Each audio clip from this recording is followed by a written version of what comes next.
Hi friends, welcome back to Storytime with Shannon. I'm so happy to see you. It is April, which means it's time for another book. And this book this month is called Ivor's Noble Thought, once again by the very talented Daniel Aaron Harris. Let's get into it. Once upon a time, Ivor caught a thought that had to be sought. What if I bought a lion? Now there's a noble thought. This simple thought turned into something it should have not, and Ivor thought about it so much he left his door unlocked. Ivor then came up with a plan. He would travel all the way to Kozan. Kozan has lots and lots of lions on hand, thought Ivor. Just then, a loud knock, knock, knock at the door, and Ivor lost his train of thought. Then it happened. A lion walked straight on in, nearly filling up Ivor's den. What a sight! A lion has come to visit me tonight, said Ivor with all of his might. At first, it was an awkward situation, but little did Ivor know this day would be marked with a very significant celebration. How did you get in here, and why? Ivor asked. It's simple. I've heard your cry and thoughts, Ivor.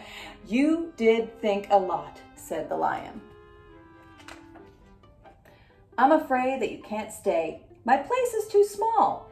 This won't work at all, said Ivor, as clear as he could not to be misunderstood. Fear not about the size of the room, roared the lion. I've brought a broom. Without a single word, the lion began to clear, which Ivor thought to be absurd. He cleaned under Ivor's bed and threw out all the books he ever read. Every bowl, every dish, the lion did whatever he wished.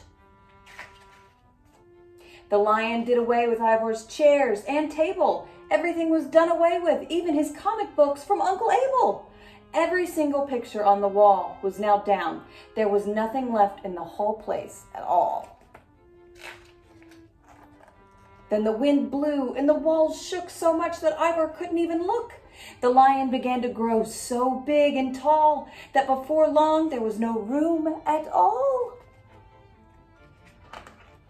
Then the lion turned with a look that Ivor had only seen in books, and with a grin the lion said, Now I have room to move in. Ivor saw that very place in the lion's face. The thought he had sought a lot was to have a friend. And indeed, the lion would become his very best friend. So, when you find yourself alone in your own thoughts and hear a knock, I would make it easy on yourself and leave the door unlocked. The end. I love this book. It's all about finding friends in the most unlikely of places, so never close your mind off to new opportunities. Thank you so much for joining me today. Once again, the book is called Ivor's Noble Thought, again by the amazing Daniel Aaron Harris. You can find this book and all of his other amazing books at bobbybluebooks.com. Once again, my name is Shannon, and thank you for joining me. And I hope you have a great April.